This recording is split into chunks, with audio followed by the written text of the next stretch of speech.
Earlier, we spoke to Dr. Ronojoy Sen from the Institute of South Asian Studies, the National University of Singapore. He explained the significance of the Ram Temple and its particular significance to Prime Minister Modi. Rebuilding the Ram Temple at Ayodhya, which is considered the birthplace of Lord Ram, has always been central to the ruling Bharatiya Janata Party's agenda. Although the dispute over the site where the temple is being built and where a mosque, in fact, stood earlier, goes back to the late 19th century. It has cropped up in independent India soon after independence in 1949, when idols of Lord Ram were found inside the mosque. Since then, the dispute has taken several twists and turns, and in 1992, the mosque at the site was destroyed by Hindu zealots, led by senior leaders of the BJP, some of whom are still around. But it was only in 2019, some years ago, that a Supreme Court ruling paved the way for the construction of the temple. So in a sense, the BJP's rise from a marginal party in the 1990s to the behemoth that it is now was predicated to a great extent on the Ayodhya movement and the demand that a temple be built where the mosque once stood.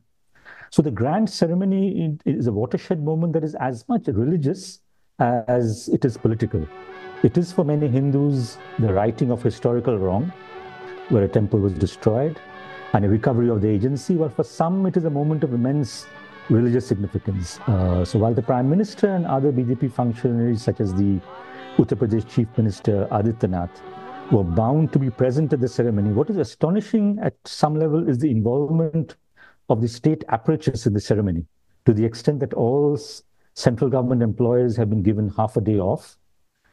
This has been combined with a mass mobilization led by the government to unprecedented levels. So in a sense, it's both religious and political in its significance.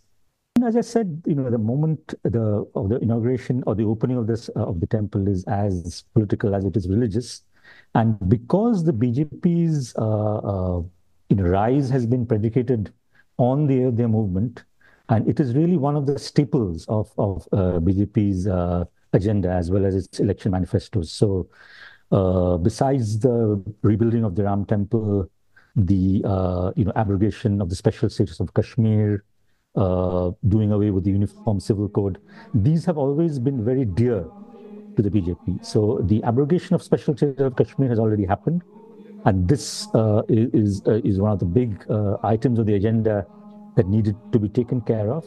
Hence, the involvement of both the BJP and Prime Minister Modi in this event in such a big way. Regarding the impact on national elections, the timing of the opening of the temple, despite, as you mentioned, the complex not being fully complete, is quite interesting.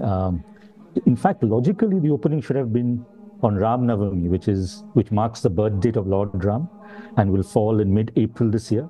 But if it was done so, by then the elections would have already have started. So the very fact that it is being done with so much fanfare in the run-up to the elections is a clear indication that the issue is likely to play a very prominent role in the election campaigns. The dates haven't been announced, but the elections are most likely going to be held over much of April, probably to the beginning of May.